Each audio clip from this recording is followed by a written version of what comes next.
सर्वेषां स्वस्तिर्भवतु सर्वेषां स्वस्तिर्भवतु सर्वेषां शान्तिर्भवतु सर्वेषां शान्तिर्भवतु सर्वेषां पूर्णं भवतु सर्वेषां पूर्णं भवतु सर्वेषां मङ्गलं भवतु सर्वेषां मङ्गलं भवतु।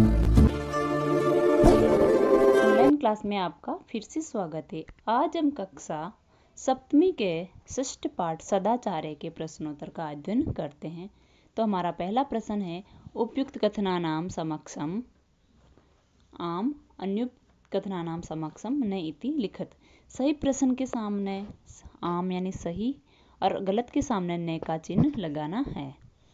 प्रातः काले ईश्वरम स्मरेत, सुबह के समय ईश्वर को याद करना चाहिए, तो इसमें होगा आम हाँ। आगे है अनर्थम ब्रूयात, झूठ बोलना चाहिए, तो ये कथन गलत है, इसके सामने होगा न। मनसा श्रेष्ठ जन्म सेवेत, मन से श्रेष्ठ लोगों की सेवा करनी चाहिए, तो इसमें होगा आम हाँ सत्य है। मित्रेण कलहम कृत्वा जनः सुखी भवति, मित्र से झगड़ा करके व्यक्ति सुखी होते हैं, नहीं कभी नहीं होते हैं, तो ये गलत कथन है, तो इसके सामने होगा न। स्वम कार्यम अद्य कुर्वीत, कल का कार्य आज ही करना चाहिए, तो ये बात एकदम सही है, तो इसमें होगा आम। आगे है एक पदेन उत्तरित, एक पद में उत्तर देने हैं। कहा ना प्रतीक्षते, कौन प्रतीक्षा नहीं करती है, हमारी प्रतीक्षा कौन नहीं करती है, मृत्यु। मृत्यु ना प्रतीक्षते, मृत्यु हमारी प्रतीक्षा नहीं करती है। सत्यता कदा व्यवहारे स्यात्, सत्यता कब व्यवहार में होनी चाहिए, हमेशा ही होनी चाहिए, तो हमेशा को कहते हैं सर्वदा। सत्यता सर्वदा व्यवहारे स्यात्, सत्यता हमेशा ही व्यवहार में होनी चाहिए। किम ब्रूयात्, क्या बोलना चाहिए, क्या बोलना चाहिए हमें, सत्यम प्रियम ब्रूयात्, सत्य और प्रिय बोलना चाहिए।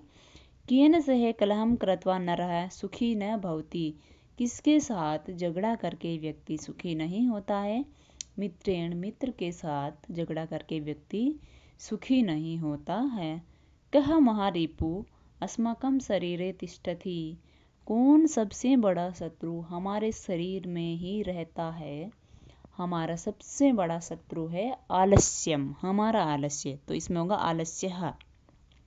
नंबर 4 पे है रेखांकित पदानि आधृत्य प्रश्न निर्माणम कुरुत, रेखांकित पदों के आधार पर प्रश्न निर्माण करना है।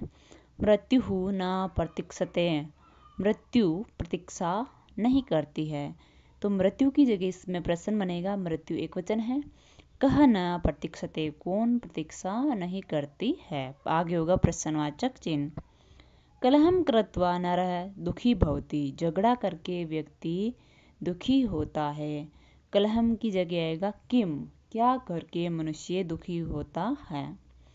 नंबर 3 पे है पितरम कर्मणा सेवेत, माता पिता की सेवा करनी चाहिए, कम किनकी सेवा करनी चाहिए, कर्म से सेवा करनी चाहिए।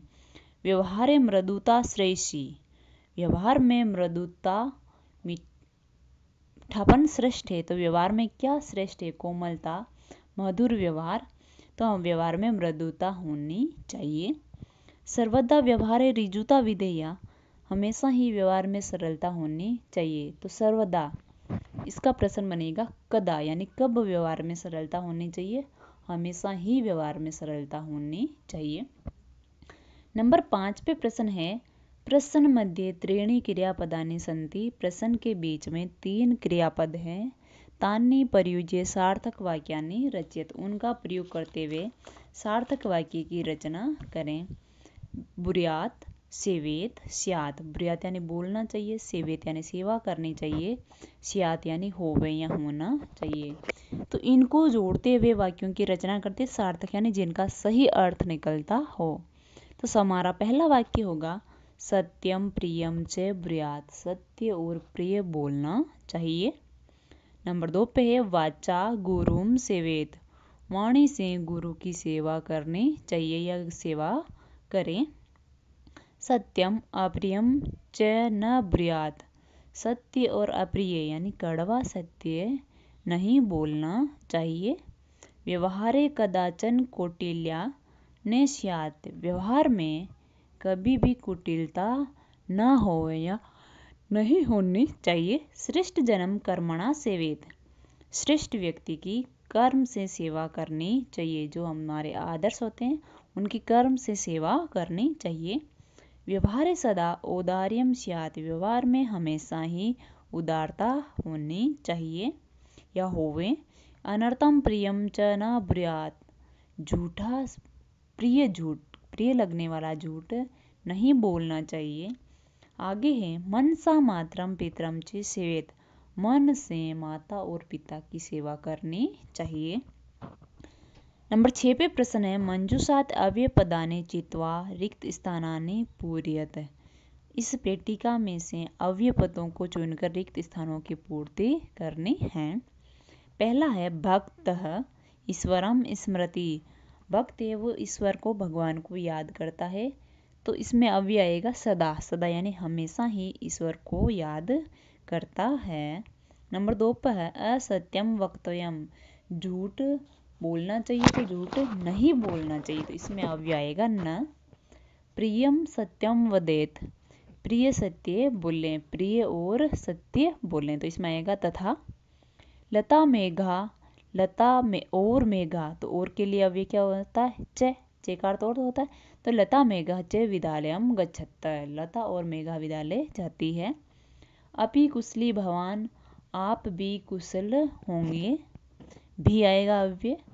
महात्मा गांधी कदाचन अहिंसा न अत्यजत, महात्मा गांधी ने कभी भी अहिंसा को नहीं छोड़ा, तो इसमें आएगा कदाचन। नंबर 7 पे है चित्रम दृष्ट्वा मंजूषात पदानि च प्रयुज्य वाक्यानि रचयत, चित्र को देखकर मंजूषा में से पदों का प्रयोग करते हुए वाक्यों की रचना करनी है। तो चित्र में देखिए इसमें अध्यापक है, वो बच्चों को पढ़ा रहे हैं, श्याम पट्ट पे कुछ लिख रहे हैं। तो मंजूषा में पद देखें पहले, लिखती, कक्षायाम, श्याम पट्टे, लिखन्ति, सह, पुस्तिकायां, शिक्षके, छात्राः, उत्तराणि, प्रश्नं ते। तो हमारा पहला होगा शिक्षकः श्याम पट्टे लिखति, शिक्षक है वो श्याम पट्ट पर लिखता है। सह वह श्याम पट्टे प्रश्नं लिखति, वह श्याम पट्ट पर प्रश्न लिखता है। छात्राः कक्षायां पठन्ति, छात्राएं हैं वो कक्षा में पढ़ रही है। छात्र और छात्रा सभी बालक और बालिकाएं कक्षा में क्या कर रहे हैं पढ़ रहे हैं, तो कक्षायां पठन्ति। ते वे सब पुस्तिकायां उत्तराणि लिखन्ति, अभ्यास पुस्तिका में या पुस्तिका में उत्तर लिखते हैं। इस प्रकार से हमारे ये छठे पाठ के प्रश्नोत्तर है, इनको अच्छे से अभ्यास पुस्तिका में करके याद करना है। धन्यवाद।